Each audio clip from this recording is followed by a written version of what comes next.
d'habitude. Qu'est-ce qui Tu le t'arrive? mets pas là, plutôt? De quoi? Le zoom. Ah oui, d'accord. Ah, le zoom. Carrément sur. Tu veux que je sur le la rapproche latte de près, toi? quoi. Je le rapproche de toi. Oui. C'est mieux comme ça? Oui, parce que j'ai la voix qui porte moins. D'accord.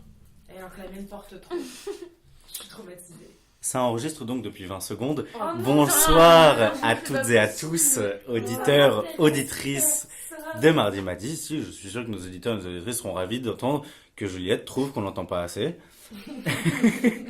Ne pleure pas, Juliette, tout va bien. Oh, tout va bien. Non, ça nous fait très plaisir de vous retrouver pour un nouvel épisode de votre podcast favori que vous écoutez tous les mardis et que vous attendez toujours avec autant d'impatience. J'ai nommé Mardi Madi. C'est génial, comme c'est beau. Putain, quelle fluidité dans l'expression, c'est dingue. Alors j'espère que vous avez apprécié notre épisode de la semaine dernière sur la gerbe, un peu trash. On va revenir vers vous cette semaine avec quelque chose de plus noble, de plus élégant, ou plutôt qui nous touche directement, individuellement dans le cœur. Le sujet de cette semaine, donc, point, majuscule. Donc, le sujet de cette semaine n'est autre que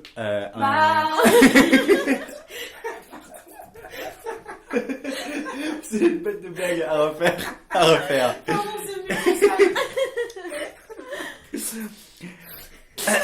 Alors, c'est pas vraiment un sujet thématique, mais cette semaine, on va vous parler de nos séquences cultes de films, de livres, de pièces de théâtre, de jeux vidéo, etc. C'est-à-dire, et que sais-je encore, des moments de lecture ou de visionnage ou d'écoute intense qui nous ont profondément marqués, tant par l'œuvre qu'on a pu voir ou lire, que par le moment dans notre vie où ça s'inscrivait.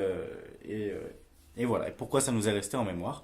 Donc on va dresser un petit panorama, comme ça, un à un, on va chacun raconter... Pardon. J'ai une semaine de retard sur la gerbe. On va y aller un à un. Step by step, on est bien là. Un flic. On va y aller un à un, tranquillement. On va raconter nos petites scènes. Ok. Alors, pardon. C'est vrai qu'on est bourré alors qu'en fait on n'a pas tant bu que ça. Quoi. Non, ça va. Alors. Et si pour changer c'est toi qui commençais mon petit Ellie? Oui.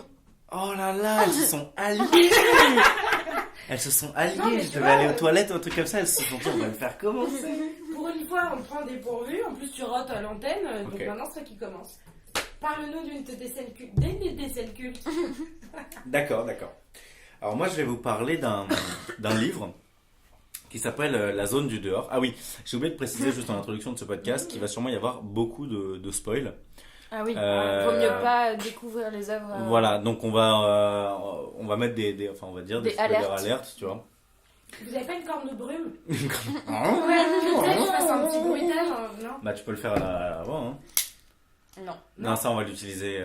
Pour autre chose. Alors, La zone du dehors, donc c'est un livre de Alain Damasio, donc ça va. Je vais pas citer un passage trop loin dans le livre, donc c'est pas un énorme spoil, mais quand même. Sinon tu fais le bruit du dindon. Je sais faire que À la pintade. Pardon. Pour spoiler alert. Alors concrètement, La zone du dehors, c'est quoi? C'est un livre de science-fiction qui se passe en 2084 dans une société futuriste, une grande démocratie où tout se passe bien, tout le monde vit en paix les uns avec les autres, mais justement dans une atmosphère de contrôle mutuel assez anxiogène où le bonheur s'est réduit en gros à une forme de confort et de flemme de tous les individus.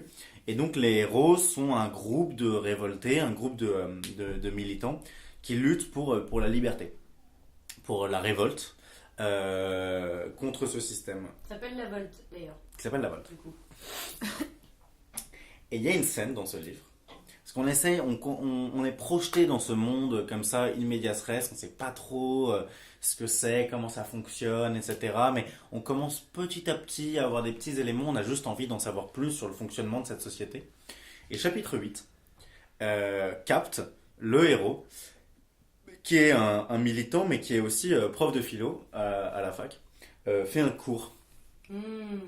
Il fait un cours sur comment fonctionne ce système et pourquoi il est pervers. Et il fait vraiment, dans le livre, il y a vraiment son cours qui est vraiment donné, ultra théorique, ultra argumentatif, vraiment assez brut et peu accessible. Et j'ai adoré ce passage parce qu'au lieu de nous distiller progressivement des éléments sur l'univers ou quoi, on te livre d'un coup tout le fonctionnement, plus une analyse philosophique, théorique, politique, sociale, tout ça, de comment ça marche, tout ça, quels sont les pour, quels sont les contre. Et donc c'est un truc qui est tellement grossier d'un point de vue narratif, en mode, tiens, tu vas rentrer dans un univers, on va tout expliquer en bloc, mais qui là était tellement efficace. Et ça m'a bluffé parce que c'est un cours de ultra haut niveau en plus, d'un point de vue théorique, enfin, c'est ultra poussé et abouti. Foucault, là Ah ouais, c'est du Foucault, il y a du Nietzsche, etc. Et c'est ultra impressionnant. Et pour la petite histoire, moi il se trouve que j'ai lu la Zone pendant une semaine où j'étais en Sicile. Et à quel âge Je l'ai lu, j'avais quel âge? Je devais avoir 18 ans, 19 ans. Ouais. J'étais en Sicile avec mon ex petite copine et donc autant vous dire que je lisais ce truc sur la plage. Mais moi j'étais pas sur la plage. J'étais dans la zone. Tu vois. Et donc c'était assez ouf parce qu'il y avait ma copine qui disait ouais je sais pas quoi, tu veux venir te baigner. Enfin on était sur la plage, il faisait super beau. Mais c'était ça tu vois. Et moi j'étais mais dans dans cette ville et il y avait eu un truc d'immersion mais vraiment assez fort aussi par le contraste entre la plage, le soleil, la mer d'un côté et de l'autre une société de science-fiction. Et aussi entre le divertissement et ce cours théorique ultra balèze ou quoi, juste qui m'a scotché. Et ouais, je me souviens que j'étais sous le transat dans une position absurde, tu sais, genre les positions absurdes que t'as quand tu lis un bouquin qui te passionne. Ouais. Genre, t'es sur le côté, t'as la tête renversée, tu te rends même plus compte que tu te fais un torticolis pour les 3 semaines à venir, mais genre, juste tu t'en fous quoi. Et j'étais plongé dans ce truc, j'ai pas décroché de la semaine. Je me souviens d'un soir où j'étais resté à continuer à lire sur l'espèce de petite table qu'il y avait à l'extérieur de la petite maison où je dormais avec justement cette ex-petite copine, où elle me disait bah viens, enfin je veux dire on va se coucher et tout. Je te ouais attends, je finis ma page. Et dès que j'avais fini une page, il y avait la phrase qui continuait sur la page d'après et je finissais l'autre page. Ah ouais. Et juste c'est une scène culte pour moi, tant cette scène de ce bouquin que cette scène surtout où je suis à la plage, mais vraiment j'oublie totalement que je suis à la plage. C'est marrant parce que moi je l'ai lu aussi quelques temps avant toi, mais moi j'étais pas à la plage, mais presque pareil, j'étais en Bretagne dans un jardin, pareil sur un transat, et je devais réviser mon bac. Alors moi j'étais pas avec mon petit copain, j'étais avec un ami, et j'étais mais pareil que toi, allez viens on va manger, viens on va réviser, viens.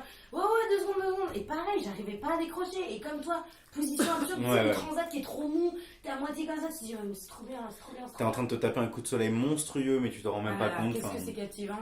La zone du dehors de Alain Damasio, pour celles et ceux qui l'ont pas lu, franchement. Grosse recommandation. Moi je l'ai pas lu. Ah. Et grosse recommandation. Oui. Il faut. Et d'ailleurs, en plus, il y a son nouveau bouquin qui sort dans un mois, même Ouais. pas. Donc, procurez-le vous vite chez votre libraire préféré. Ok. Très bien, bah. Et on sait que parmi nos auditeurs et auditrices, il y a des adeptes de Damasio. Des adeptes de Damasio. Alors par contre, en soi, tu vois, c'est ça qui est aussi marrant avec cette scène. C'est qu'en soi, c'est pas une scène culte du livre. Ouais. Oui, Enfin, tu vois, elle n'est pas mise en avant. Elle est quand même spéciale et les gens s'en souviennent pour le coup, je pense, parce qu'elle est particulière. C'est vraiment un cours de philo, quoi. Mais c'est pas clairement pas la scène que je pense la plupart des gens qui ont lu la zone et qui ont adoré citeraient comme scène culte de la zone. Moi, c'est ma scène culte, voilà. D'accord. C'est cool. Juliette, à ton tour, ta scène culte, Alors, une de tes scènes cultes. On va pas faire par cohérence de médium. Pas de souci. C'est le bazar.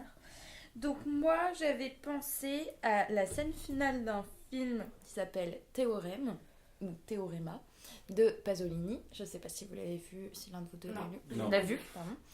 Et donc c'est la scène finale, mais si je la raconte, en vrai, elle détruit pas le film. C'est pas un film qui se spoil, genre. Non, parce que déjà, c'est un film très très très bizarre, très contemplatif, où on comprend pas exactement... Enfin, on comprend pas ce qui se passe. Il y a très très peu de dialogue. Franchement, les échanges doivent se compter sur les doigts de la main sur un film de... Je sais pas, 1h30, hein, un format assez normal de long métrage. Et je sais plus où je l'ai vu, mais je l'ai vu toute seule en me disant... Genre, il faut que... J'avais besoin de me construire une cinéphilie du cinéma italien. Et je connaissais mal Pasolini. Et Théorème, je sais pas, j'en avais entendu parler, voilà. Et je l'ai regardé et pendant 1h20, je me suis un peu fait chier, en fait. Mais vraiment, genre, je me suis fait chier et j'avais du mal à Tu sentais tenir qu'il y avait un jusqu'au bout. truc ou même Ouais, pas? alors il y a quelque chose qui plane dans Oui, l'air. c'est ça, tu sens fait quand même que- que t'es resté jusqu'au bout, quoi. Ah, mais je suis restée jusqu'au bout parce que je me dis, mais enfin, c'est Pasolini, Juliette, genre, vas-y, tu vois, genre, c'est pas un grand réalisateur pour rien, tu vois. Sauf que le film est vraiment. Et en fait, c'est aussi tout l'intérêt du film, c'est que c'est donc, ça se passe chez une famille romaine qui vit en banlieue de Rome, très aisée, et qui communique pas, chacun est dans son coin et chacun fait sa vie. Et arrive un jour, dans cette harmonie, entre guillemets, puisque c'est pas vraiment une harmonie, il y a un mec qui arrive, qui sonne à la porte de chez eux, et sa présence jette un froid, ou pas un froid, mais jette quelque chose, une ambiance particulière sur toute la maison, et sur chacun des personnages, où il y a déjà une espèce de... il y a quelque chose de l'ordre un peu sexuel qui est pas présent à la caméra, mais tu sens que il y a quelque chose dans l'air. Autant chez les hommes que chez les femmes de cette famille, du coup c'est hyper malsain parce que tout le monde est attiré par lui il parle pas, il ressemble un peu à Jésus, enfin il y a un truc complètement mystique. Et en fait cette scène finale elle est magnifique, et là je me suis dit, quand je l'ai vu, je me suis pas dit j'ai compris le film, parce qu'en fait je l'ai pas compris, mais je me suis dit genre waouh, il se passe des choses très belles. Et en fait dans cette scène finale c'est le père de famille qui en fait tu comprends qu'il vit il est riche et tout, mais il vit dans une espèce de tristesse des riches qui n'aiment plus la vie, tu vois. Et il est dans une gare, et puis tout d'un coup il est dans un désert, il se retrouve dans un désert et il est tout nu et il court dans le désert, et le plan final, au début tu le vois de loin, puis de plus en plus proche, et le plan final il ouvre les bras et il y a un espèce de cri hyper animal qui sort de lui. Ah mais je l'ai vu cette scène. Ouais. Mais oui, mais je vois très bien de quoi tu Ah parles. ouais. Mais sauf que j'ai pas vu le film, j'ai vu que Ah ça. bah, Pourquoi, je sais pas, mais le je film vois très bien ce s'inscrit que pas tu veux du dire. tout dans ce contexte-là. Et en fait, ça m'a beaucoup plu, parce que je pense que j'étais en Hippo ou en Cannes à ce moment-là, en cinéma, et c'est pour ça que je l'ai vu, je pense, d'ailleurs, et en spé-ciné. Et en fait, on venait de faire un cours en philo sur la question du hors-la-loi. Et c'était marrant parce que à ce moment-là, je me suis dit, mais en fait, le désert, c'est un lieu, je trouve, qui illustre bien théoriquement le lieu du hors-la-loi, en fait. C'est-à-dire qu'il n'y a pas de... Quand t'es dans le désert, t'es pas sur un territoire, il n'y a pas de loi dans le désert.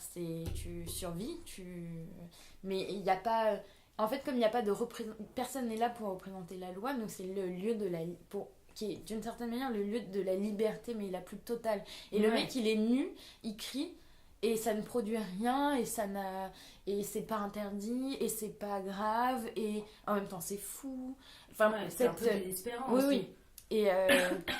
Et il ressemble à un animal en criant comme ça. Et puis en même temps, c'est aussi le cri peut-être primal, on en parlait dans un de nos épisodes de Mardi Midi. Mais et voilà, et je trouve que finir sur ça, ça m'a fait un petit truc, quoi. Ça t'a waouh. Ouais, ça m'a waouh. En vrai, c'est peut-être une des définitions aussi d'une scène culte. Ouais. C'est une scène où t'es en mode waouh. Ouais, il se passe un truc waouh. Et là, j'avais tenu bon, tu vois. Parce Ouais. que j'avais tu tenu t'étais tout un accrochée, en film plus. pour voir ça. Et en fait, j'étais contente de l'avoir vu, même si, de fait, cette scène, elle n'éclaire pas la cohérence du film. Hein, mais Oui, t'as pas eu l'impression d'avoir compris l'heure en disant putain, non, le qui crie mais à poil dans elle le désert, libère ça me- quelque chose qui est tendu pendant tout le film. En fait. Ouais. C'est ça, il y a une tension qui est un peu lâchée à la fin, quoi. Et je recommande ce film quand même. Enfin, je le vends peut-être pas bien pour les 1h20, les premières 1h20, mais franchement, non. Bah, écoute, je le regarderai. Si vous alors, avez parce que, l'occasion, en plus, j'ai vu la fin, donc ce serait bien que le Oui. début. Ouais. Cool. Carrément. Carrément. Cool. Ok. Grave. Toi, Bulle. Moi, je vais vous parler de un film aussi, enfin une comédie musicale du coup, de Jacques Demy. Je crois que autour de nous, c'est quand même des grands classiques, Jacques Demy. Moi, je voulais parler des Parapluies de Cherbourg parce que d'autant plus parce que donc, c'est un film que j'ai vu quand je l'ai vu assez tard en fait. Les Parapluies de Cherbourg, je devais avoir 15 ou 16 ans. Alors que les Demoiselles de Rochefort ou Pauline, j'avais grandi avec. Et ça, celui-là, je sais pas pourquoi, j'étais passée à côté. Et je l'ai vu, ça m'a mis une claque déjà, parce que j'ai trouvé ça d'une tristesse infinie. C'est horrible. À chaque fois que je le revois depuis, je pleure. Et ça m'avait d'autant plus marqué que je l'avais regardé avec un copain, en lui vendant le truc, en lui disant tu vas voir, c'est un des meilleurs films que la Terre n'ait jamais porté, c'est d'une tristesse infinie, mais c'est super beau. Et ce copain n'a pas osé me dire tout de suite qu'il s'était fait chier à mourir pendant toute la durée du film. Et moi, mais je pleurais, mais comme une madeleine. Donc bon, moi voilà. Moi j'ai vu le début et je t'avoue, vraiment fait chier. Bah, et j'ai le fait que ça décroché. chante du début à la fin, c'est un peu c'est perturbant. Très, très particulier. Bon, moi voilà, donc je pleure du début à la fin. Ça doit faire 10 fois que je le vois, 10 fois que je le vois. Mais alors moi, la scène qui m'a marquée, et là malheureusement pour le coup, je spoil grave parce que c'est une scène qui se passe à la fin. En gros, pour ceux qui l'ont pas vue, c'est l'histoire d'une jeune femme et d'un jeune garçon qui tombent follement amoureux à Cherbourg. Elle vit avec sa mère qui vend des parapluies. Et lui, c'est un jeune type qui en fait est appelé pour partir à l'armée. Ouais, il est garagiste. Il est garagiste, tout à fait. Il est super beau d'ailleurs. Ouais. Et il part à l'armée, il est appelé à l'armée. Et donc, toutes les premières 15-20 minutes du film, c'est des adieux déchirants sur le quai d'une gare. Je t'aime, moi aussi, je t'attends, on se retrouvera. Enfin, c'est bon, déjà, rien que ça, c'est affreux. Mais en fait, le pire, c'est la scène qui est plus tard. Ah, tu le fais bien. Ah, j'adore. Bon, bref. Et bon, déjà, ça, j'avais trouvé ça triste, mais en fait, la scène dont je vais parler, moi, elle m'a fait un effet coup de poing parce que je me suis dit, en voyant ce truc-là, c'est le pire truc qui pourrait m'arriver dans une histoire d'amour. C'est le pire truc. Et ça m'a marqué parce que c'est affreux. Donc, pour la petite histoire, finalement, le type part à l'armée. Elle galère, elle tombe enceinte, c'est un bordel, je vous raconte pas tout, mais en fait, il se retrouve pas. Et le fait est que quand il revient des années plus tard, elle a été obligée de se marier parce que... Avec le mec que sa mère kiffe. Voilà, c'est ça, avec une sorte de prétendant en fait, parce que c'était une fille mère, donc ça le faisait pas. Donc voilà, il se rate en fait. En plus, il se rate de peu de choses, mais il se rate. Du coup, il reconstruit sa vie à côté. On les suit un peu séparément. Et un soir de Noël, donc c'est vers la fin du film, il est en voiture, elle est en voiture, donc elle est riche, ça y est, elle a une belle maison avec sa fille, machin.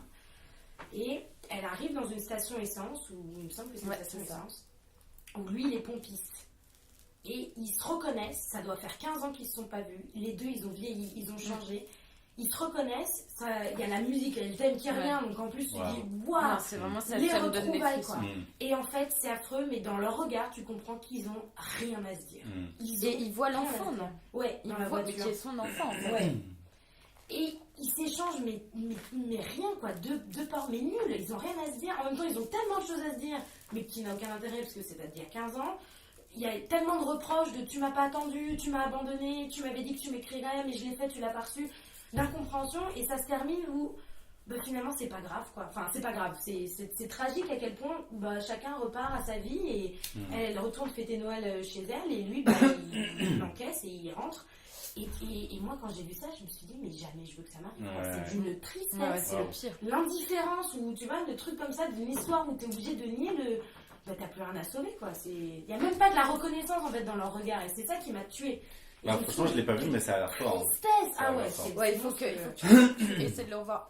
C'est vrai que le format est assez peu rebuté. Le fait que ça chante tout le temps, il y a des moments où t'es là, genre bon. Okay. Non, moi j'adore les comédies musicales pour le coup. Oui, mais moi j'adore. Mais par exemple, Les Demoiselles de Rochefort, ce qui est génial, c'est qu'il y a des échanges qui sont non chantés et il y a des chansons. Là, Les Parapluies de Cherbourg, tout est chanté. Genre, quand la mère lui dit va acheter du pain, elle chante. Tu vois. Et c'est vrai que. Quand c'est pas ton délire, c'est pas ton délire. Mais du coup, je me permets de sauter ton tour, Ellie, parce que moi j'ai aussi une scène culte grâce à Jacques Demy, donc dans Les Parapluies de Cherbourg, qui est, je crois, le film que j'ai le plus vu. Les Demoiselles de Rochefort. J'ai dit quoi? Ah oui, Les Parapluies de Cherbourg. Les Demoiselles de Rochefort. Ça, je l'ai vu par contre. Alors, moi, c'est clairement le film que j'ai vu le plus de fois. Et impossible de te dire combien de fois je l'ai vu. Je connais tous les dialogues, mais par cœur. Je connais tout par cœur. Je connais tous les plans, je connais tout. Les robes, les tout. Et, les robes, les tout. Tout. Et je crois que même à force, mon père doit le connaître par cœur tellement je l'ai regardé, tu vois. Et je l'ai en cassette, en DVD, tout. Et notamment une scène qui est une scène que je trouvais hyper jolie en fait, qui est les deux jumelles sont dans le restaurant de la maman. Il y a une grande table avec plein d'amis et la scène se passe en verre. En alexandrin. C'est un échange à table où tout le monde parle. Les gens se répètent en alexandrin. Mais c'est d'une poésie, mais de bas étage, mais c'est trop beau, quoi. Enfin, c'est trop Ouais, génial. je vois très Il y a bien. un rythme, du coup, dans les échanges. C'est On se encore... propose des parts de tarte. Oui, et tout ça, ça rime, c'est en alexandrin, c'est trop stylé. Elle, là, le Dutroux la drague et elle dit mais puisque je vous dis que non, n'insistez pas, monsieur. Et lui, mais je sais pas, c'est génial. Enfin, c'est trop bien, quoi. Mais en plus, ce qui est bien, c'est que c'est amené hyper subtil. Enfin, il y a Ouais, pas oui. une rupture de attention, nous passons Oui. en vert, tu vois. C'est Tout marrant le parce monde que est je me souviens attardé. pas du tout de cette scène et pourtant bah. je l'ai vu pas mal de fois ce film aussi. Écoute, elle est vraiment super. Après, franchement, je pourrais en dire plein parce que Ouais, quand Solange elle croise l'américain qui tombe amoureux quand elle fait tomber Ah, ça là, Sylvain. je l'adore. I'm sorry mademoiselle mais je suis I'm amoureux, sorry, vous avez de la mademoiselle, chance, je fais mais ce que je je suis peux, c'est amoureux. génial. Et ah non mais tout est enfin C'est quoi déjà Pour moi- le thème mélodique de la partition qu'il ramasse? Ça fait comment déjà? Tu sais, après il a gardé une partition. la li, la li, la li, la, tan, tan, tan. Je sais pas. Et Ah, ce qu'il chante. Ouais, tu sais, il va sur son piano, après il rentre chez lui et genre il joue le truc Ah oui, et. je sais. putain, mais c'est inchantable ça. Ouais, c'est un truc qui se joue au piano, c'est Ah ouais inchantable. Ouais. D'accord. Mais par contre, C'est pas. ce que je trouve génial, Si, mais c'est bien inchantable.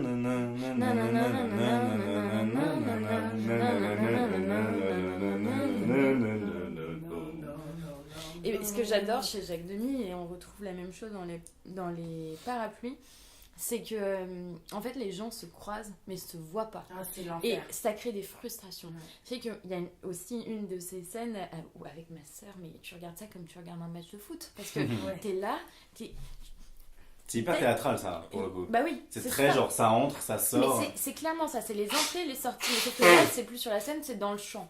Et donc Tu penses à Delphine, Maxence oui, Ah. Delphine et Maxence s'aiment sans Ah ouais. s'être vus. Ouais. Ça c'est excellent. Lui il l'aime par un tableau Qu'il a fait lui-même. qui est platement figuratif, comme dit l'autre, qui est le nom d'une expo d'ailleurs qui est en ce moment. Et elle l'aime théoriquement, elle aime le poète blond, mais elle l'a jamais vu. Et il y a un moment, il passe à la fin du film, il a oublié son sac, il passe dans Ah, le oui. resto de sa mère, elle est en train de donner à manger à Boubou, son petit frère. Juste dans ma pièce d'à côté. Elle est dans la pièce d'à côté et lui il dit j'ai oublié mon sac, il prend le sac, il part en courant, elle entend du bruit, elle sort de la chambre de Boubou, elle revient, il est parti. Et avec ma soeur on était genre mais putain c'est pas possible. Mais attends, Et après, elle revient. dans mon souvenir, elle finit par monter dans la camionnette Ah, des ça, c'est la forains. toute fin, Et ça, il c'est est la dedans, toute lui, fin. donc Mais on sauf- sait qu'ils vont se retrouver. Oui, mais Ouais. on le voit pas. Ouais, on les voit pas le voit ensemble. T'attends que ça. Il y a jamais. Ouais. Mais sauf que là, la caméra était fixe et tu l'as vu passer. Ouais, c'est Il génial. est parti. Dès qu'il est parti, elle rentre dans le champ. Enfin, c'est effectivement c'est hyper théâtral, mais tu te dis mais c'est une question de secondes, tu vois. Ouais, Et ouais. pourtant vous vous aimez tellement fort et toi t'es enfant et tu te dis mais on rembobine, on recommence, tu vois. Tu genre. fais des grands signes, c'est Elle est génial. trop Là, mignonne. c'est Elle est si, tellement à c'est fond. si. C'est génial. Non, mais je vois très bien le truc. Ouais. Ouais, voilà, c'est ça. Et puis même quand tu le vois montrer dans la camionnette, là, à la fin, enfin dans le camion, moi je me suis toujours dit, mais si ça se trouve, c'est Ouais. pas le bon camion. Enfin, Moi tu aussi, vois, je me ils suis sont dit deux, ça. trois Il y a plein de camions. Ils vont peut-être pas tous au même endroit, on sait pas. Moi. Ouais, non, mais et elle, finalement... Ah oui, et l'autre sœur, ouais, par contre, elle retrouve son américain au bal. Ouais, lui il se retrouve. Alors, culte parce que très beau, culte parce que c'est frustrant. Moi, je vais vous parler d'un autre moment culte pour moi qui est cette fois culte parce que c'est épique. Ah cool, moi aussi j'en ai un hyper épique. Je vais vous parler de jeux vidéo et je vais vous parler d'une scène qui, en soi, dans ce jeu, n'a rien de particulièrement extraordinaire, mais qui m'a fait vivre un moment incroyable. Ce jeu, c'est Tales of Symphonia. Ouais, je vois. C'est un jeu, et justement, c'est là le sel, auquel je jouais avec Sinapeg quand j'étais petit, mais aussi Naïs Deck et Solal Gad. Donc Naïs, Sina, Solal et moi. Donc on était 4. Et on jouait chez Sina. Et donc c'est un jeu, c'est en gros... c'est un RPG. Donc en gros, pour te dire, Juliette, on a chacun un personnage, on a chacun une manette. Donc chacun, on gère un personnage qui est différent et qui a des compétences différentes. Et il s'agit de s'améliorer, de monter en niveau progressivement. Et dans ce jeu, il y a un boss à un moment donné. C'est pas la fin du jeu, c'est même au premier tiers du jeu, je crois. C'est un boss qui, je me souviens, avait 33 333 points de vie. Waouh. Cette précision. Il se trouve que ce boss, il y en avait 3 versions. C'était un énorme squelette. Il y avait la première version à 33 333. Il y avait la deuxième à 66 666 et la troisième à 9, etc. Donc là, c'était la première version. Donc c'était le boss le moins fort, quoi. Mais juste, on est arrivé devant ce boss et on était mal préparé. On n'était pas assez fort. Et c'est ça qui a rendu le moment génial. Parce qu'il faut s'imaginer, donc 4 gamins, pardon. On a quoi? On a, je sais pas, 10 ans, même pas, 9 ans. Comme ça, assis avec chacun une manette. Et là, on a un squelette et évidemment, on est à fond dans le truc, à 200%. Il n'y a pas un moment où on décroche notre esprit du jeu. Et là, un énorme squelette apparaît. Et là, on se tape contre lui, tous ensemble. Et donc, on se jette sur lui et on appuie sur des boutons, etc. pour le frapper. Et là, on se rend compte que genre, on le frappe. Il y a genre un micro bout de sa barre de vie qui descend, etc. Et en fait, on a combattu ce boss pendant genre, je pense, 30 bonnes minutes. 30, 40 minutes peut-être, sans s'arrêter.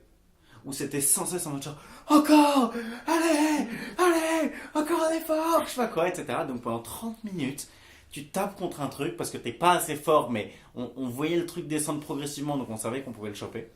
Et moi, je savais pas jouer à ce jeu, juste ça m'éclatait de le jouer avec mes potes. Donc je connaissais pas les différents coups possibles. Donc je n'appuyais strictement que sur un bouton. Pendant 30 minutes. J'appuyais sur mais vraiment, mais pendant 30 minutes, t'es comme ça. Et tu vois ton personnage qui lâche le même coup. Et genre, nous, on est minuscules et tout le monde tapait, etc.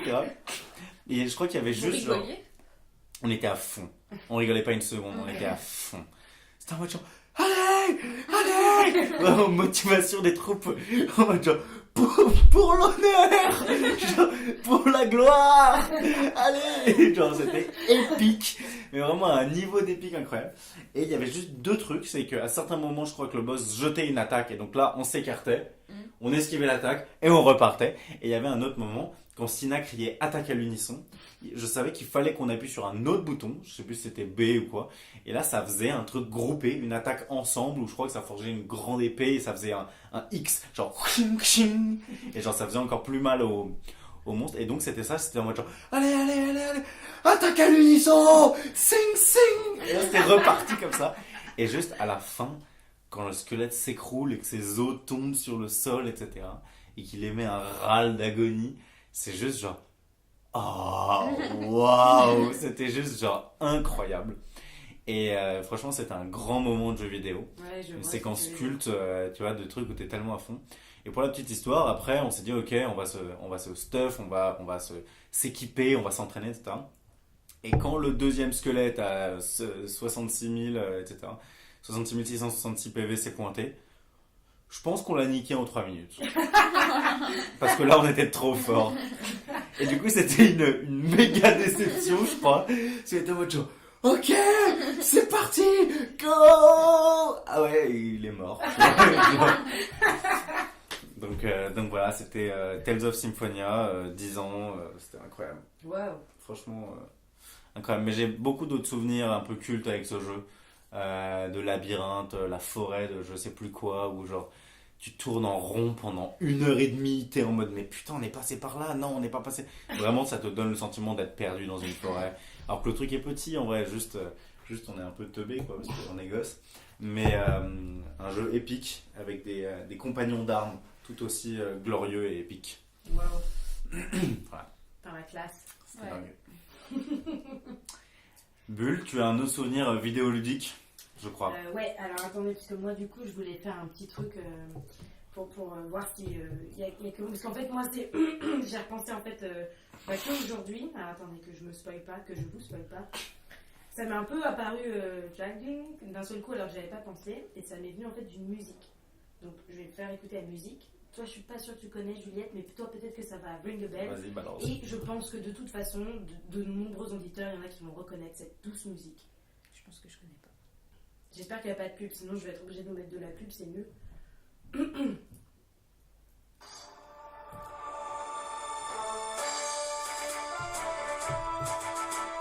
Ouais, c'est quoi déjà?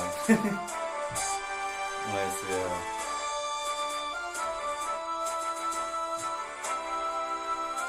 C'est pas un Final Fantasy ou un... C'est Age of Empires 2. Age of Empires. Ta, ta, ta, ta.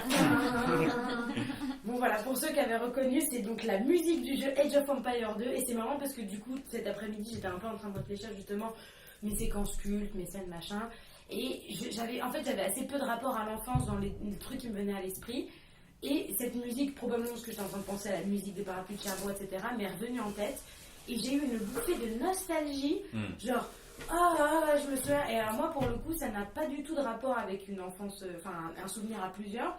Au contraire, moi, non seulement j'étais fille unique, mais en plus, je sais pas où je dis en plus, j'étais fille unique, donc j'avais personne avec qui m'amuser. Mes parents, voilà, j'avais un vieil ordinateur avec 3-4 jeux et des bouquins. Et donc j'alternais bouquins, jeux. Et notamment ce jeu, je ne sais même pas comment je suis rentrée en possession de ce truc, parce qu'en plus de ça, Age of Empires, c'est pas non plus... je pense que c'est mes parents qui devaient choisir mes jeux vidéo, je sais pas. Et ce truc, mais je l'ai saigné, mais... Alors pour ceux qui ne connaissent pas, comme Juliette, c'est un jeu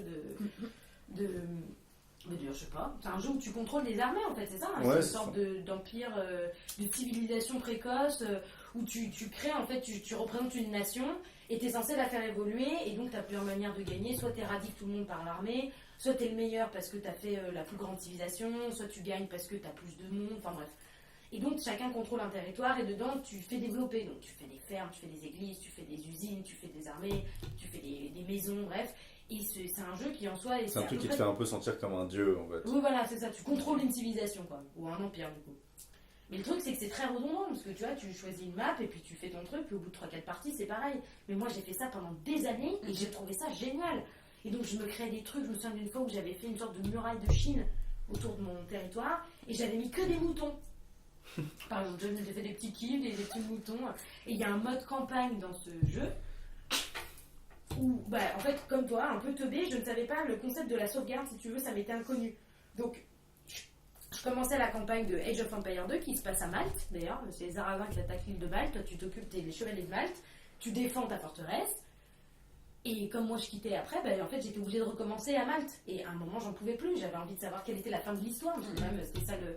Donc comme je n'avais pas compris le concept de sauvegarde, j'ai passé une journée et une nuit entière sur les jeux à faire toutes les missions de la campagne pour arriver, je me souviens, il y avait Jeanne d'Arc et tout ça, pour arriver au truc final. L'absence de sauvegarde, tu l'as fait à l'ancienne quoi. Et je l'ai vraiment, et je me souviens de ce truc où cette musique me mettait en joie, mais j'en avais des frissons de plaisir en me disant mais j'en ai pour des heures à contrôler mon empire. Ah là là, quelle belle musique, voilà. Donc c'était mon instant nostalgie. Nice.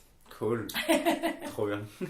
Age of Empires 2. Toi, Juliette, t'as pas de souvenir de jeux vidéo? Non, parce que j'ai pas eu cette expérience-là. Mais peut-être tu as un souvenir culte d'un autre moment cinématographique, livresque. Alors, qu'est-ce que j'ai comme... Théâtral peut-être? Alors, théâtral, j'aime, mais littérature, je vais pas parler de la mise en scène, mais c'est quand j'ai lu pour la première fois une pièce écrite par Wajdi Mouawad. Enfin, c'est même la première fois que j'ai lu quelque chose de Wajdi Mouawad. Je pense que je devais avoir genre 14 ou 15 ans, un truc comme ça. Et c'était donc Incendie, qui est la pièce culte. Et qui, en gros, pour ceux qui connaissent pas... Donc Wajdi Mouawad, il est libanais, mais il vit au Québec. Et il écrit en français. Et ses pièces ne se situe jamais directement au Liban, genre il n'évoque jamais des vrais lieux au Liban, mais c'est dans une espèce de zone arabique indéfinie où la guerre prédomine, et du coup c'est la question de la question qui est posée à chaque fois, c'est comment tu vis avec la guerre, et il y a toujours un parallèle un peu mythique qui est fait, où du coup comme c'est pas contextualisé, tout prend une dimension un peu mythologique en fait. Et dans Incendie, c'est deux enfants, ils sont pas du tout enfants, ils doivent avoir une trentaine d'années, ils sont jumeaux, un frère et une sœur, et leur mère meurt, et ils découvrent à la mort de leur mère en fait l'histoire de leur mère qui s'est passée dans cette zone arabique de guerre quoi. Et il se trouve que c'est hyper dramatique, on comprend que la mère a vécu une histoire horrible, et à chaque fois il y a des jeux où les enfants revivent voient l'enfance de leur mère et ils dialoguent avec l'enfance de leur mère. Donc il y a une espèce de double scène en même temps où ça se passe maintenant et ça se passe avant. Et l'avant, il n'est pas contextualisé, ça pourrait être un avant il y a 200 ans, un avant il y a 20 ans, un avant qui n'a peut-être jamais existé. Et moi personnellement, étant de double culture franco-arabe, c'est une pièce qui m'a énormément touchée parce que de la même manière, je connais pas très bien l'histoire de mon père quand il était au Liban et c'est toujours un peu violent d'être confronté à ça et de se rendre compte qu'il y a dans des vies, dans la vie des épisodes qui sont cachés et c'est vrai que je me suis rendu compte que peut-être aussi il y avait toute une vie passée de mon père que je connaissais pas et c'est vrai que ça m'a fait un coup c'est une œuvre qui est assez violente et j'ai beaucoup pleuré en lisant la pièce et en fait je pleure beaucoup au cinéma, je peux pleurer au théâtre, je peux pleurer mais pleurer en lisant c'est un truc qui m'était très très rarement arrivé, je crois pas, franchement je saurais pas te dire mais c'est vraiment très rare et là ça m'a saisi quoi et c'est vraiment franchement si vous avez l'occasion de la lire cette pièce lisez-la j'ai lu l'année dernière justement parce qu'elle se lit en plus d'une traite, c'est hyper rapide et c'est super et c'est vraiment une pièce magnifique, je l'offre en général, je l'offre beaucoup en cadeau. Moi je la lirai avec plaisir. Bah je te l'offre. C'est pas la première fois que tu m'en parles. Je voulais d'ailleurs te demander si tu veux raconter la fois où tu es allé la voir ensuite ou... Ouais, je l'ai. Mais pareil, ça a été trop bizarre de la voir parce que mon père l'a vue avec ma mère et je savais que mon père est quelqu'un qui pleure pas, qui montre pas qu'il pleure parce que voilà. Et ma mère m'avait dit qu'il avait pleuré pendant toute la représentation parce que le théâtre aussi, la frontalité des choses fait que c'est d'autant plus violent.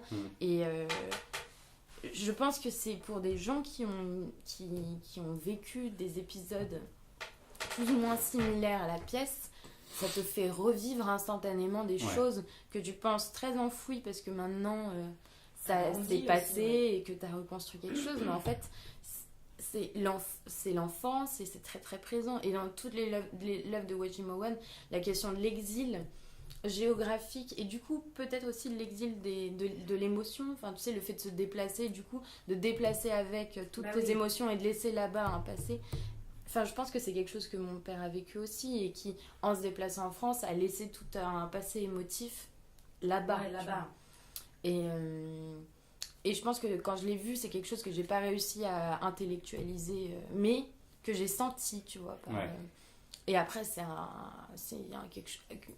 En ce moment, je réfléchis beaucoup à ça, la question de la double culture, et c'est quelque chose d'hyper... Enfin, c'est une richesse, et tout le monde dira que c'est une richesse. En même temps, ça pose des questions. Ça pose la question de chez soi, où est-ce qu'on est chez soi. Il y a aussi beaucoup la question de l'origine aussi, c'est ça. et de la communication, dans plein de pièces. Et même ce secret familial qui rejaillit et dont tu sais pas quoi faire en fait. Ouais, et moi qui n'ai pas vécu la guerre au Liban ou machin, et pourtant j'ai ce passé là qui est un tabou finalement dans ma famille mais qui fait partie de 50% de la vie de mon père parce que voilà la question de chez soi elle est un peu centrale parce que je me dis que des fois quand je suis en France on me renvoie à ma culture du Liban et quand je suis au Liban on me renvoie à ma culture de France, donc je vais pas m'en plaindre parce que je sais où j'habite, voilà. Mais c'est très compliqué de se positionner quelque part et je trouve que ce genre de pièces, à chaque fois que je vois une pièce de Wajimowan, je me pose ces questions-là parce que... Ça nourrit. Oui, mais c'est... oui, en fait, c'est juste des questions essentielles que je me pose sur... qui suis-je, quoi c'est très compliqué, finalement, d'avoir une double nationalité. Je pense, Mais écoute, en général, je demande pas vraiment ça, mais j'aimerais bien que tu me l'offres. Oui, je l'offre volontiers. C'est bizarre comme demande, mais je pourrais très bien l'acheter, mais ça me toucherait encore plus que ça vienne de toi, tu vois. Et si tu pouvais écrire un petit mot à l'intérieur, ça me ferait plaisir aussi. Elle écrit très bien l'arabe, t'inquiète pas.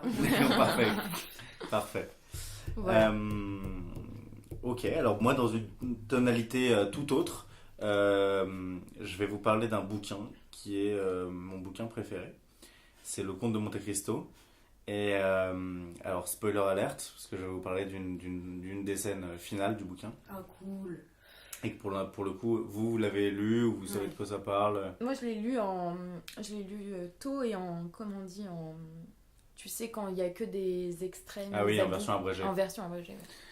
Alors, le Comte de Monte Cristo, c'est quoi? C'est l'histoire d'un type qui s'appelle Edmond Dantès, qui a la vie devant lui, qui est heureux, qui a 20 ans, qui va se marier, qui vient d'être nommé capitaine d'un navire, qui habite à Marseille. Il est beau, il est jeune, il sent bon le sable chaud. Il est amoureux. Il a tout ce qu'il lui faut, il a l'avenir, voilà. Et il se fait mettre la misère par 3 connards. C'est marrant, j'allais dire ça aussi, 3 connards. 3 connards qui ont le seum contre lui, ces 3 connards. Et pourquoi d'ailleurs? Alors, je me souviens plus de ça. Il y a 3 connards. Il y a Danglars, qui n'est autre que le second du capitaine du bateau, qui vient de mourir. Et en fait, il est là depuis bien plus longtemps que le jeune Edmond. Ouais. Simplement, c'est le comptable du bateau. Et le capitaine, sur son lit de mort, nomme Edmond capitaine. Donc par pure jalousie professionnelle, d'ancienneté, voilà, il veut se venger. Il y a Fernand, qui est en fait amoureux de celle qui va devenir la femme du héros. Tout simplement, voilà, c'est assez évident. Et le troisième, c'est justement lui dont je vais vous parler. Ses motivations sont un peu plus complexes, puisqu'en fait, il se trouve qu'au tout début du bouquin, le bateau d'Edmond s'arrête sur l'île d'Elbe pour récupérer un message de Napoléon, message secret, adressé à un certain monsieur de Noirtier. Et il se trouve que Edmond est convoqué chez ce troisième mec qui s'appelle Villefort, qui est assistant du procureur de Marseille et qui est monarchiste. Et on ne sait pas vraiment pour quelle raison, on apprendra ensuite que monsieur de Noirtier est son père. Il brûle la lettre que Edmond a reçue à l'île d'Elbe adressée à monsieur de Noirtier, parce qu'en fait Villefort ne veut absolument pas qu'on découvre que monsieur de Noirtier, qui est napoléoniste, est son père, alors que lui est monarchiste. Les 3 font une conspiration. Ça se passe pas exactement comme ça dans le bouquin, mais je vous le résume. Et en gros, vont dénoncer Edmond en disant qu'il conspire. Le jeune Edmond est chopé le jour de son mariage par les gendarmes et il est enfermé au château d'If. Il va y rester 14 ans. Yes. 14 ans dans une cellule. On n'est pas dans l'existence, là, déjà, t'es bien placé, là. 14 ans dans une cellule, ça, c'est tout le tome 1. Il faut savoir que le Comte de Monte Cristo, c'est 2 tomes de 1000 pages chacun, au moins. Donc, tu as le temps de laisser monter la tension. Évidemment, toute la question ici, c'est genre une histoire de vengeance. C'est quand est-ce qu'il va leur faire la peau, quoi. Quand est-ce qu'il va les niquer. Il finit par réussir à s'échapper de prison et... pour des raisons que je ne vous détaille pas, il accumule une fortune colossale, il change d'identité, il devient le comte de Monte Cristo, plus personne ne l'appelle par Edmond Dantès, qui est son véritable prénom. Il arrive à Paris, où les 3 gaillards, Danglars, Fernand et Villefort, ont chacun fait leur petit bonhomme de chemin et sont montés dans la haute société à Paris. À base de tranquillade. Voilà, à base de tranquillade. Le comte de Monte Cristo arrive donc ultra élégant, ultra cultivé. Il a tout fait de séduire le beau monde. Mais petit à petit, il prépare sa vengeance et les têtes commencent à tomber. D'abord, c'est Fernand. Fernand de Morcerf, puisqu'il s'est acheté un titre de noblesse. Ensuite, c'est le baron Danglars. Il arrive à le choper puisqu'il met en lumière sa corruption. Non, en fait, non, il le ruine, tout simplement, il le ruine en soudoyant les employés du télégraphe pour lui faire passer des mauvaises informations par rapport à l'évolution du cours du commerce. Et donc Danglars parie sur les mauvais trucs et donc il se ruine. Arrive le Villefort qui est devenu procureur du roi, donc il s'est vraiment élevé. Et il arrive, je sais plus exactement, mais comment il lui fait la peau, enfin bref, il détruit sa life.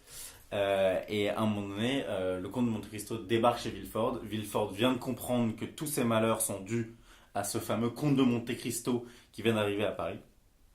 Il lui dit, mais putain, mais qui êtes-vous? Vous m'avez ruiné, je vais vous niquer en gros. Et là, le comte de Monte Cristo juste se penche à son oreille et je crois que c'est quelque chose comme ça. Il dit, vous voulez savoir qui je suis? Vous connaissez bien ce nom, c'est un nom que vous avez oublié depuis longtemps. Et là, il lui dit Edmond Dantès. Et là, Villefort devient subitement fou.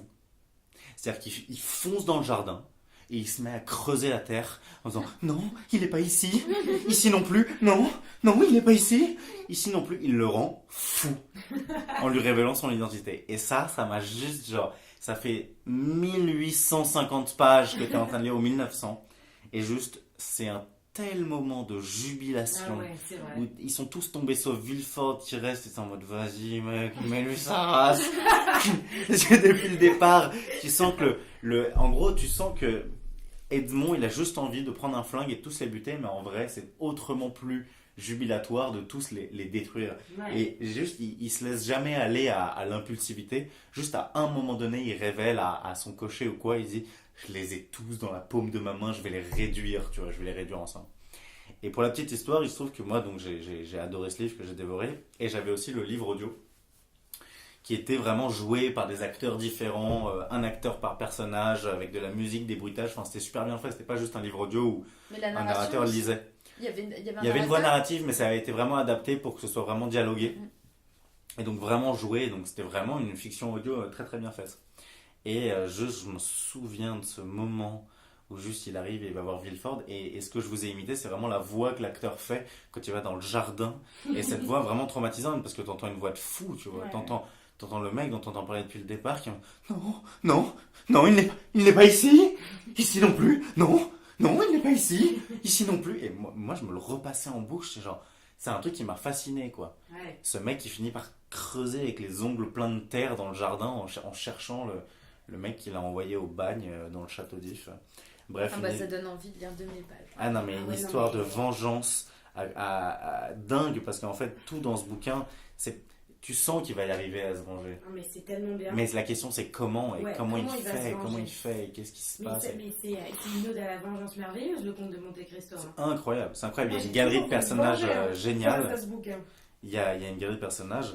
Et en fait, juste pour compléter la petite histoire, il y a un quatrième Lascar qui s'appelle Cadrousse, qui est une espèce de vieille ivrogne, qui en fait n'a pas vraiment littéralement comploté contre Edmond, mais était là au moment où les trois ont comploté et aurait pu prouver son innocence. Et du coup, Edmond le retrouve quand même, enfin le comte de Monte Cristo le retrouve quand il est à Paris, et il lui fait la misère aussi d'une manière assez magistrale. C'est vrai que c'est un Donc voilà, c'est dingue. Je crois que je vais me refaire toute la fiction audio. Je vous le recommande. Il faut juste pas avoir peur de se taper une digression de 100 pages, quoi. Ouais. Mais en même temps, ça fait partie du truc. C'est une digression de 100 pages, et 400 pages plus tard, tu comprends pourquoi il y a eu cette Ouais, digression de 100 pages. non, mais c'est fabuleux, hein, le comte de Monte Cristo, c'est un bijou. Hein. Ouais, et en Ça a vrai. été écrit en combien de temps ça? C'est En un combien de temps roman je- feuilleton, en plus. Ah ouais? Ouais. Ah oui. Après, Donc, après c'est pour Dumas ça qu'il avait y a des. beaucoup de digressions Ouais, ouais. aussi, parce que Dumas avait des nègres aussi, donc je pense Oui. que ça devait aller plus vite quand il écrivait, mais c'est franchement c'est magistral, et je pense qu'on perd l'habitude en lisant des bouquins d'aujourd'hui de lire une écriture plus lente, Ouais. mais qui se laisse désirer, Ah, tu me donnes envie. et pour que justement à la fin juste ce soit un moment bluffant, Bah, quoi. on peut faire un petit échange de bons procédés. Bah, un échange de bons L'incendie, procédés, tu bah, me le carrément. poses. Tu as une très belle édition. Carrément, du comte de Monte mais Cristo, celle-là je ne l'offrirai pas, je la Mm. garde pour moi. C'est Oh, Dune tu qui peux me l'a l'acheter en offerte. poche. Hein. Mais ouais, ça vaut vraiment le coup. Mais Voilà. c'est marrant parce qu'en parlant de bouquins épiques, justement, moi j'en avais pris un aussi. Mhm. Et dans le genre magistral, moi j'ai pensé à Victor Hugo. Et j'ai notamment pensé à Notre-Dame de Paris. Ah bah alors là, Donc, enfin, Voilà, du détail, de dans le genre de construction. détails, de digression, de trucs, de machin. Et alors, je sais pas si on a le temps, mais moi j'avais imprimé mon extrait justement. Bah vas-y, Parce on a que tout le c'est, temps que non. Donc en gros, pour vous raconter le petit truc, c'est que Notre-Dame de Paris, moi je l'ai lu en fait assez tardivement, je l'ai lu il y a 2 ans. Pareil, j'en avais entendu parler, j'avais lu des extraits, mais j'avais jamais pris le temps de lire tout Notre-Dame de Paris. Et je sentais que dans le fond ça allait me plaire, parce qu'en plus Notre-Dame c'est le monument que je préfère à Paris, donc il fallait bien que je comprenne comment ça se passait. Et donc j'ai lu ça, mais un peu comme le conte de Monte Cristo, quand tu débarques dans le truc et t'es pris et tu sais pas ce qui t'arrive et tu te bouffes. Pareil, c'est moins long, mais c'est quand même très très long aussi. Et tu te bouffes ces milliers de pages en disant encore, quoi. Et c'est subtil, c'est fin, pareil, il y a des digressions dans tous les sens. Et alors, moi, la scène qui m'a énormément plu, c'est une scène. Alors, attendez, hop. J'ai coupé parce que sinon c'était beaucoup trop long, donc en gros, pour le coup, j'ai fait la version abrégée. Et ça fait déjà une page, mais je vais la lire vite. C'est dans le livre 8 et c'est le chapitre 6. Et en gros, donc, pour vous refaire un peu l'histoire de. Bah, si vous avez vu le dessin animé, vous voyez à peu près. Donc en gros, Quasimodo, le bossu de Notre-Dame, tombe fou amoureux d'Esmeralda, qui est une jeune bohémienne qui danse sur la place de Notre-Dame, qui elle-même tombe amoureuse d'un super beau blond chevalier qui s'appelle Phébus, et qui en fait, lui, a juste envie de se la coller avant de se marier avec une bourgeoise, parce qu'il est hors de question qu'il épouse une bohémienne. Et c'est évidemment l'histoire du triangle. Ah oui, et puis évidemment, dans l'histoire, il y a quand même un prêtre un peu fou qui s'appelle Frollo, qui tombe aussi amoureux de... Bref, en gros, Frollo le frauduleux, quoi. tout le monde veut tuer Esmeralda, enfin tout le monde veut tuer. Quasimodo est fou amoureux d'Esmeralda, mais c'est un bossu, il est moche, il ne pas lui dire. Phébus a juste envie de se l'attirer, mais du coup, il s'en fout. Et Frollo est tellement amoureux d'Esmeralda qu'il est prêt à la tuer quand il comprend qu'il ne l'aura jamais. Oh, mais ça me rend envie de le lire aussi. C'est très très bien. Il Et l'aura alors là, jamais en parce qu'il c'est un homme d'église. il se trouve que Esmeralda, c'est quand même pas la plus maligne de toutes les... Elle est amoureuse, quoi. Donc, en gros, elle se rend pas compte que Phébus s'en fout. Et donc, plusieurs fois, elle est accusée du meurtre de Phébus, alors que c'est pas elle, évidemment, c'est Frollo. Et la scène où c'est qu'elle se cache. Et en fait, elle aperçoit Phébus sur le parvis de Notre-Dame, après l'accident de Phébus, machin. Et elle est persuadée qu'il l'aime autant qu'elle. Donc, en fait, elle se jette en dehors de sa cachette, alors qu'elle est recherchée pour meurtre, tentative d'assassinat. Et elle se jette à ses pieds en lui disant « Oh Phébus, c'est bon, je suis là ». Et lui, il la dédaigne, surtout qu'il est avec sa future femme. Donc, il n'est pas question de s'afficher avec une égyptienne. Donc, il lui dit « Oh, c'est bon, dégage ». Elle est égyptienne. Il l'appelle comme ça, en tout cas. Je sais pas si elle est égyptienne. Mais... Non, d'ailleurs, en plus, je crois qu'elle vient, d'Espagne, je crois. Oui, Esmeralda. Mais bref, il l'appelle l'égyptienne. Ça devait être l'époque pour la bohémienne. Et elle comprend pas, évidemment, elle se fait pécho par la garde. Et il se trouve que le mec de la garde, c'est un mec qui s'appelle Charmolue, c'est lui qui parle en premier. Et qui, en gros, lui dit « Bon, bah voilà, c'est bon, maintenant qu'on l'a, hop, on va l'envoyer se faire buter. » Donc, je commence. « Allons, dit Charmolue, portez-la dans le tombereau et finissons. » Personne n'avait encore remarqué dans la galerie des statues des rois, sculptées immédiatement au-dessus des ogives du portail, un spectateur étrange qui avait tout examiné jusqu'alors avec une telle impassibilité qu'on eût pu le prendre pour un de ces monstres de pierre par la gueule desquels se dégorgent depuis 600 ans les longues gouttières de la cathédrale. Ce spectateur n'avait rien perdu de ce qui s'était passé depuis midi devant le portail de Notre-Dame. Tout à coup, au moment où les valets du maître des œuvres se disposaient à exécuter l'ordre flegmatique de Charmolue, il enjamba la balustrade de la galerie, saisit la corde des pieds, des genoux et des mains, puis on le vit couler sur la façade comme une goutte de pluie qui glisse le long d'une vitre, courir vers les deux bourreaux avec la vitesse d'un chat tombé d'un toit, les terrasser avec 2 poings énormes, enlever l'égyptienne d'une main et d'un seul élan rebondir jusque dans l'église en élevant la jeune fille au-dessus de sa tête et en criant d'une voix formidable « Asile ! Asile ! Asile !» répéta la foule, et 10 000 battements de mains firent étinceler de joie et de fierté l'œil unique de Quasimodo. Charmolue resta stupéfait, et les bureaux et toute l'escorte. En effet, dans l'enceinte de Notre-Dame, la condamnée était inviolable. La cathédrale était un lieu de refuge. Toute justice humaine expirait sur le seuil. Quasimodo s'était arrêté sous le grand portail. Ses larges pieds semblaient aussi solides sur le pavé de l'église que les lourds piliers romans. Sa grosse tête chevelue s'enfonçait dans ses épaules comme celle des lions. Il tenait la jeune fille toute palpitante, suspendue à ses mains calleuses comme une draperie blanche, mais il la portait avec tant de précaution qu'il paraissait craindre de la briser ou de la faner. Par moments, il avait l'air de n'oser la toucher, même du souffle. Puis tout à coup, il la serrait avec étreinte dans ses bras, sur sa poitrine anguleuse, comme son bien, comme son trésor. Son œil de gnome, abaissé sur elle, l'inondait de tendresse, de douleur et de pitié, et se relevait subitement plein d'éclairs. En ce moment, Quasimodo avait vraiment sa beauté. Il était beau, lui, cet orphelin, cet enfant trouvé, ce rebut. Il se sentait auguste et fort. Il regardait en face cette société dont il était banni, et dans laquelle il intervenait si puissamment, cette justice humaine à laquelle il avait arraché sa proie, tous ces tigres forcés de mâcher du vide, ces sbires, ces juges, ces bourreaux, toute cette force du roi qu'il venait de briser, lui, infime, avec la force de Dieu. Le peuple, amoureux de toute prouesse, le cherchait des yeux sous la sombre nef, regrettant qu'il se fût si vite dérobé à ses acclamations. Tout à coup, on le vit reparaître à l'une des extrémités de la galerie des rois de France. Il la traversa en courant comme un insensé. Enfin, il fit une 3e apparition sur le sommet de la tour du Bourdon. De là, il sembla montrer avec orgueil à toute la ville celle qu'il avait sauvée, et sa voix tonnante, cette voix qu'on entendait si rarement et qu'il n'entendait jamais, hurla 3 fois avec frénésie jusqu'en dans les nuages. « Asile ! Asile ! Asile !» Magnifique. Et ça me fait battre le cœur, ce truc, parce que j'imagine ce type qui Ouais. hurle « Asile !» alors qu'il gargouille. est sourd et qu'il n'entend rien, avec cette femme dans ses bras là, qui, bon, la pauvre, elle ressemble à rien, mais tu vois.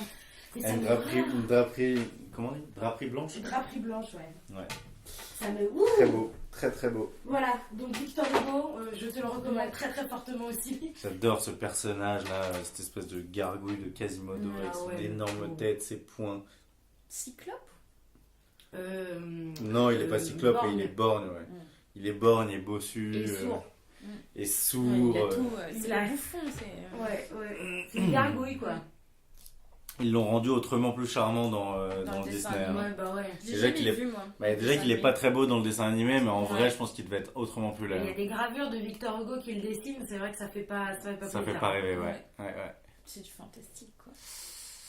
Ouais. Waouh. Stylé. Mm. Juliette, tu nous Waouh. parles d'une autre scène culte? Ouais, alors attends, dans ma liste, j'ai. Bah alors, donc, en parlant de Disney, du coup, on peut rebondir sur notre exemple Allez. C'est partagé. vrai. Autre exemple vrai. commun. Bien moins.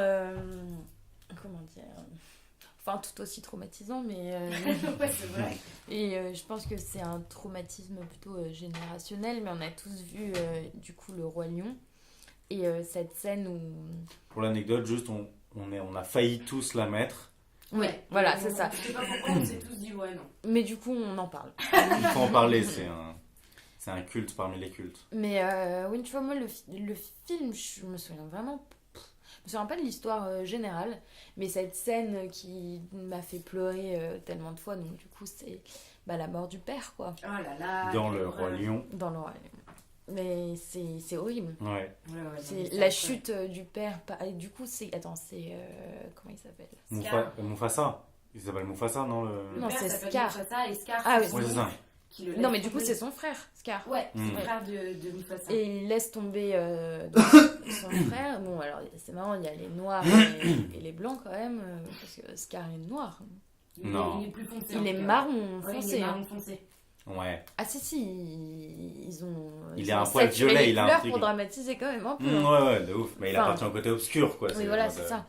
Et lui, c'est donc Mufasa, le père? Ouais, Ouais. le père, c'est Oui, donc Mufasa. c'est le lion jaune normal, Ouais, le quoi. vrai king, quoi. Le vrai lion. C'est le- lui, de la savane. c'est lui, Le The vrai Lion roi. King.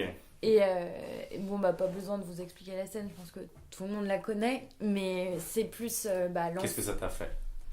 Moi, je pense qu'il y a je pense déjà, c'est impossible de passer à côté de l'identification. Enfin, Bien sûr, en plus c'est un enfant et Ouais. c'est en plus mais On le l'a pire, tous vu enfant. c'est pas un enfant, c'est un bébé lion. Ouais, En fait, c'est je un crois bébé. que ce serait un enfant, ce serait moins triste. Enfin, moi, c'est souvent ce que je me suis dit. Bah, quand c'est un j'étais petite. enfant. Enfin, là, j'ai indéterminé parce que c'est un animal. Donc, Oui, mais c'est un bébé. Enfin, tu vois, il a même pas de crinière. à mais en cette fait, époque-là. quoi qu'il en soit, c'est voir la mort de son père et ce moment où il retrouve le corps et que où t'essaies de faire revivre Ouais, quelque chose qui est c'est ça fini. qui est horrible. Ouais.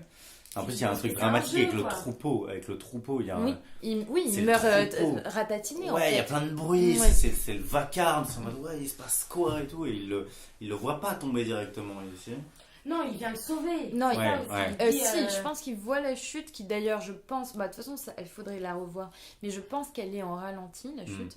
Et troupeau de gnous ou je sais pas quoi, Ouais, c'est des gnous, ouais. donc le père a tatiné, et l'enfant qui, dans le silence, quand le troupeau est passé, va retrouver le corps du père, et c'est là que le corps est inanimé, et que lui, il doit dire papa, papa. Ouais, il lui dit allez, réveille-toi, c'est pas Ouais, grave. Et oui, voilà, et c'est que toi, Ouais, t'as c'est compris avant Trop que. triste, ouais. Ouais. Et puis il y a aussi ce truc, je pense qu'il doit y avoir un dernier échange entre le roi lion et son frère. Le mec qui le lâche, son frère. Il y a un regard. je Il doit crois. y avoir un mot Il y qui a est un- dit, il y a un truc qui... Mais je crois qu'il le rattrape Et il lui dit et un ensuite truc et il le lâche. il le regarde et un truc comme ça et il enlève sa patte. Ouais. Et là il tombe et tout, c'est horrible. Mais ouais. Ah non, C'est mais c'est horrible. l'enfer. Ouais. Mais moi, ça m'avait grave traumatisée. Et dans la même période, moi, je regardais Bambi. Ah mais Bambi, moi j'ai été interdite de le... Enfin je l'ai vu une fois et mes parents Mais moi aussi, m'ont sans interdit de le déconner, voir moi tellement aussi. j'ai pleuré. Mais pareil. Oh bah trop drôle. Mes parents, c'est ce que j'allais raconter. Ils m'ont censuré Bambi. Moi aussi. Ce qui fait que moi, quand j'ai vu le Roi Lion après, je pleurais, mais moins parce que j'avais pas envie qu'on me le censure. Et je me disais, non, attends, celui-là, je l'aime vraiment bien. Mais c'est Bah, horrible, quoi. Ouais. Moi je me souviens pas du tout de la première fois où j'ai vu cette scène. Je me souviens de la première fois où j'ai compris cette scène Ouais. de la mort du père, mais c'était bien après. En revanche, ce que je sais et que mes parents m'ont raconté, c'est que quand j'étais tout petit, peut-être 2 ou 3 ans, j'ai eu une période où je regardais le Roi Lion en boucle. Ah ouais. Mais en boucle, tu vois. Mais sauf que j'ai pas le souvenir que cette scène m'ait marqué quand j'étais tout bébé, tu vois. Mais je pense qu'il y a dû y avoir un truc qui m'a fait mal, quoi, tu vois, au point que c'est déclenché une telle fascination. Ouais. Mais il y a certains films Disney comme ça qui sont hyper traumatisants. Par exemple, là, ils ressortent Dumbo. Ouais. Mais Dumbo... C'est l'enfer, ça aussi, t'as raison. Ouais, la moquerie, l'humiliation, Ouais. enfin, c'est... mignon. Dumbo, c'est dur. Hein. Mais Dumbo, il y en c'est a dur. plein des Première durs, scène, quoi. direct, il y a Ouais, des ouais. esclaves qui sont Ouais. fouettés et tout, genre Ouais, c'est... ouais. Et Ouais. puis, dès le début, il marche sur ses oreilles. Ouais. Enfin, il y a un truc... Il y avait un truc très dur dans les anciens Disney. Ouais, qu'il n'y a non, plus mais- trop, hein, parce que... Enfin, je Vous connais avez pas les vu, nouvelles. Roxy Rookie. Ouais. Oh là là. Non. C'est Ça, horrible, alors ça, mais non, c'est mais horrible. C'est Non. l'enfer. On le regarde pas. C'est sur un renard et un chien, C'est là. une histoire, c'est un bébé renard, un bébé chien qui sont super meilleurs amis et évidemment ils grandissent, c'est un chien de chasse et c'est un renard. Donc, il y en a un qui chasse Ah l'autre. ouais. Mais ouais, ils se retrouvent à l'âge adulte et bah c'est les parents plus de cerveau, Ouais. putain, ils se retrouvent et tu vois, bon si, alors spoiler alerte, le chien épargne le renard, mais ça y est, la frontière est consommée, enfin tu vois, c'est genre chacun son rôle, la société nous a départagé, tu vois. Ouais. Notre amitié, et il y a une chouette, je sais pas comment elle Je me s'appelle, souviens plus trop du de début Roxy qui Rookie. raconte l'histoire et qui est une sorte de mama, tu vois, la mama chouette qui regarde grandir le petit chien et le petit renard qui jouent ensemble, c'est horrible. Ouais. Sur toutes ces histoires de trahison, Pas mal. d'abandon, Mais enfin, Mais peut-être que c'est des choses qui nous ont un peu construites aussi. Enfin, tu vois, genre... bah oui, c'est sûr. Bah, vu le traumatisme. Bah, en vrai, ça c'est fait reste. pour ça, hein, les Disney. C'est comme les contes, tu vois, de Grimm. Il y a toujours un truc badant derrière, il y a toujours quelque chose. Ouais. C'est que, genre, il y a un côté ludique, et il y a un côté ça t'apprend la vie aussi, c'est fait pour ça. Ouais, mais le Roi Lion est quand même... En vrai, si tu l'analyses, il est aussi un peu problématique parce qu'en fait, il y a d'un côté les bons, gentils qui sont les lions de première classe. Et il y a quand même... Le lion de première classe. Non, mais c'est vrai. Et il y a aussi le clan des refusés, quoi, qui sont les lions de seconde classe. C'est toute la famille de Scar. Ouais. Ouais, c'est les hyènes. Avec les hyènes. Oui, et qui sont noirs, sombres. Et il y a le sujet du Roi Lion, c'est le sujet du terrain, l'occupation d'un terrain par les gentils, par les méchants, qui va grappiller sur le terrain de l'autre jusqu'à anéantir toute une tribu. Enfin, c'est quand même des questions de... Pas, enfin, un peu capitaliste aussi d'avoir sa propriété, d'être Bah, en vrai, un lion de première classe. c'est tu un vois. truc, bah, en vrai, je sais pas si c'est un truc capitaliste, c'est un truc hyper animal. Tu vois. Bah, il y De a ça base, aussi, dans parce les que- animaux, il y a aussi, Oui, genre, mais- qui va avoir la place Oui, mais sur là, tel au sein endroit, même le- d'une même race animale, le lion, il y a une hiérarchisation du bon lion et du mauvais lion. Mais en gros, dans le. Ouais, mais il y a, là, ok, mais il y a toujours, même dans les tribus de lion, le mâle dominant et les autres, tu Oui, vois. mais là, c'est un truc qui est fait, qui est vraiment... franchement, Ouais, ok. je pense qu'il faut regarder. Il y a un truc sur les couleurs, tu vois, où la tribu noire, elle est méchante, tu vois. Et Mais je dis surtout pas que c'est qu'en un plus truc de ça- raciste, mais je dis que c'est un truc hyper imagé où on va très vite d'un extrême à l'autre. Et le Scar, là, il doit avoir un enfant. Dans le Roi Lion 2 ou je sais pas quoi, il y a un moment, il a un enfant qui devient ami avec Ah ouais le petit. Hmm. Et sauf que, il y a un gros, en gros, il y a un blanc, un noir, et il y en a un, il est noir, il a rien demandé, c'est son père qui a tué le père de l'autre, mais lui, il a rien fait, et pourtant, il est Oui. méchant, tu vois. Ouais. En fait, je pense qu'il faudrait les revoir.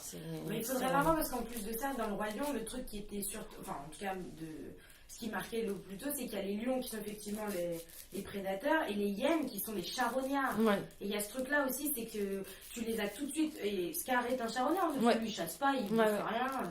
Et il y a ce truc il y a ceux qui sont les mangeurs de cadavres, Ouais. donc forcément les méchants, et ceux qui chassent noblement. Ouais. Et le truc qui est hyper, moi, qui m'a toujours marqué, c'est la scène du début, là où tout le monde est invité à voir la naissance du bébé Oui. lion. Donc tu as tous les sujets de la scène qui viennent. Tu dis, mais vous vous faites bouffer toute la journée par votre Oui. roi, là, vous vous agenouillez devant votre futur bouffeur. Tu vois les zèbres, les antilopes, tu dis, mais courez, genre, mais ne restez pas là. C'est vrai que, justement, Simba, il apprend à bouffer des fruits et tout avec Timon et Pumba. Il bouffe- il est végétarien. Ouais, il devient végétarien. Ouais, il Non, mais c'est devient vrai, il bouffe des végétarien chenilles et parce tout. qu'avec Ouais. C'est un Du coup, il est pas totalement végétarien, mais il Ouais. bouffe pas des.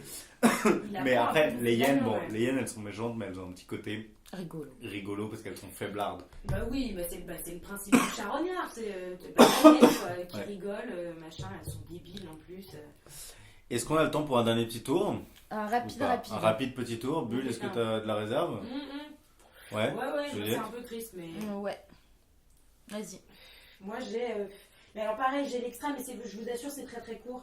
C'est ma pièce de théâtre préférée. Ok. C'est Bérénice Ok. de Racine.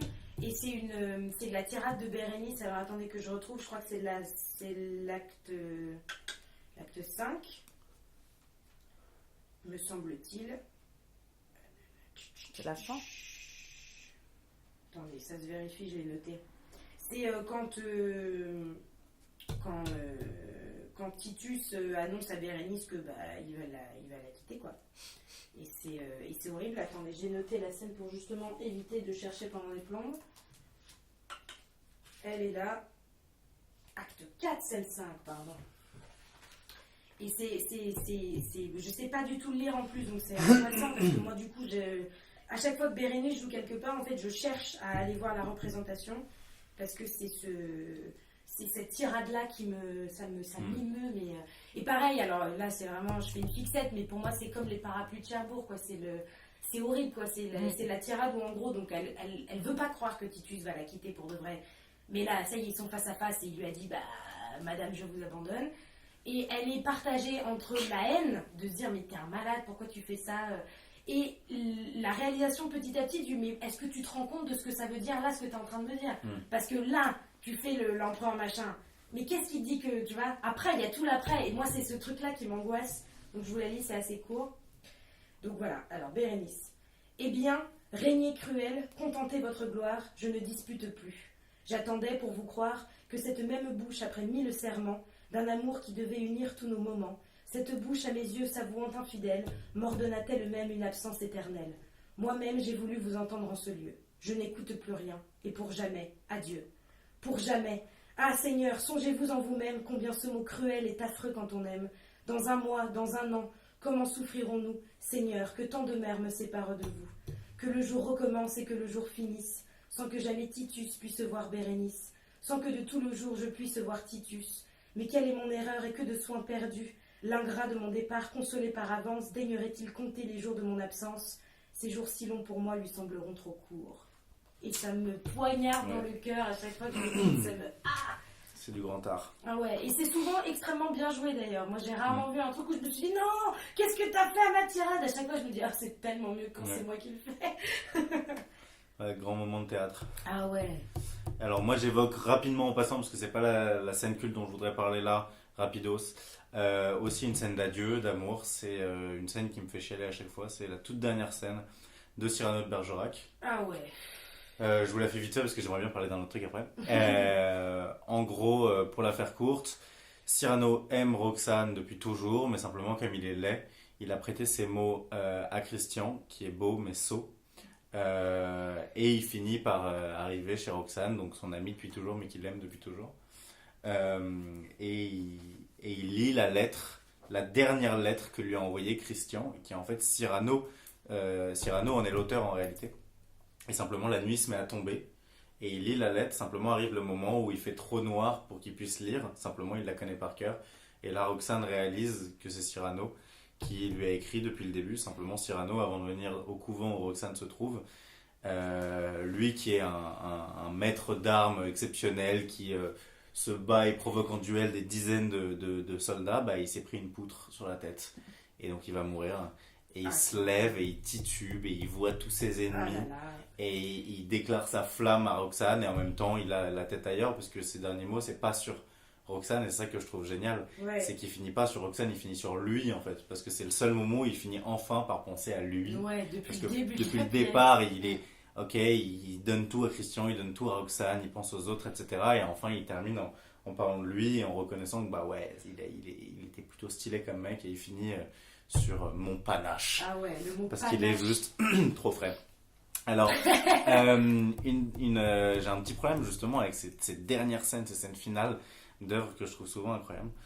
Moi, c'est Fight Club, le film. Ouais. Vous l'avez pas vu? Moi non. Tu comptes le voir ou pas? Non, vas-y. Parce que c'est un gros spoil là pour le coup. Vas-y. Donc c'est un énorme spoil. Donc je la fais courte. C'est un film très chelou, très spécial où t'as deux héros. T'as ce mec. Brad Pitt. Alors, t'as un acteur dont j'ai oublié le nom, mais qui est super connu, qui est un mec un peu spécial, qui bade, etc. Et t'as Brad Pitt, Tyler Durden dans le film, qui est une espèce de mec totalement extraverti et qui lance le Fight Club, justement un lieu où se réunissent plusieurs hommes pour se taper dessus et pour se défouler. Et les choses commencent à prendre une ampleur un peu spéciale. Ça fait 2 fois, désolé. Commence à devenir un peu dingue, ça commence à se barrer en couille, t'as eu des scènes ultra spéciales de baston ultra crues, ultra fortes, le film est hyper spécial, et tu vois toujours cette figure de Tyler Durden joué par Brad Pitt qui laisse un peu dans l'ombre le personnage que tu suis depuis le départ, qui est un peu son second et qui le suit, qui est un peu influencé par lui. Tyler Durden qui par exemple va aller dans un cinéma et va prendre des pellicules et va les couper et va insérer des photos de beats dans des pellicules de dessins animés pour enfants et après rescotcher. Ensuite, tu as des scènes où les enfants ils regardent des films et tu as des images subliminales de beats et ils se mettent à pleurer, etc. Et à la fin, tu as donc le personnage que je suis depuis le départ, le moins charismatique des deux, qui se retrouve devant sur une espèce de vitre énorme et tu vois toute la ville et en fait tu te rends compte que son plan. Enfin, il y avait un plan, on comprend pas, c'est chelou, mais en gros, c'est de faire sauter toute la ville. Donc, t'as la ville qui explose, c'est genre l'apocalypse, t'as les tours qui commencent à tomber, je sais pas quoi. Et là, il y a une révélation qui est juste dingue parce que tu t'y attends pas une seule seconde et parce que c'est juste trop vénère. C'est qu'en fait, depuis le départ, ce Tyler Durden joué par Brad Pitt, eh ben, c'est une invention. C'est genre le héros qui l'avait fantasmé dans sa tête, qui était complètement schizophrène. Et donc, t'as plusieurs moments du film qui se rejouent où en fait tu te rends compte que le mec lui-même se tapait, etc. Et t'avais des mecs qui le regardaient, des spectateurs qui le regardaient se taper tout seul alors qu'en fait toi t'as vu la scène où il y en a deux, il y a 2 mecs, etc. Et juste là ça te fout un coup de poing justement, enfin c'est juste genre une énorme droite dans la gueule le moment où tu réalises qu'en fait c'est un seul mec.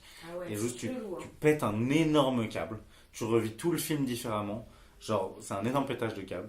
Et là, le film, genre, écran noir. Et là, t'as une image subliminale de beats. Et ensuite, genre, générique. Et là, t'es en mode genre, waouh, genre, c'est trop vénère. C'est juste, genre, ce film, il est tellement punk. Enfin, genre, il y a un truc, une atmosphère. Il est très très bon ce film. Une atmosphère de gros malade dans ce film. Et franchement, gros pétage de câble. Ouais, on vous le recommande chaleureusement par l'équipe de Mardi Madi. Ouais. Maintenant qu'on a tout compris. Juliette, tu veux raconter un dernier truc ou pas? Non. Non, c'est bon. On s'arrête là-dessus. On a eu plein de belles séquences. Alors c'était nos séquences cultes, je suis sûr qu'on en aurait plein d'autres à vous raconter. Pourquoi ne pas faire une partie numéro 2 à cette thématique, parce qu'en vrai je pense qu'on a d'autres séquences cultes dont on aimerait parler. Ouais, on a toujours plein de séquences cultes. Et puis on va peut-être inviter quelqu'un aussi. Peut-être inviter quelqu'un pour qu'il nous raconte ses séquences cultes, on verra. Mais en gros voilà, c'était nos séquences coup de poing, celles qui nous ont fait tirer les larmes ou qui nous ont fait ouvrir la bouche et lever les sourcils. C'était nos séquences cultes de notre passé, j'espère qu'on en vivra d'autres. Ouais. On a souvent tendance à se dire on a vécu des séquences cultes, maintenant on n'est plus désillusionnés, etc. On va en vivre encore. Voilà, faut avoir confiance dans notre capacité à être réceptif aux chefs-d'œuvre.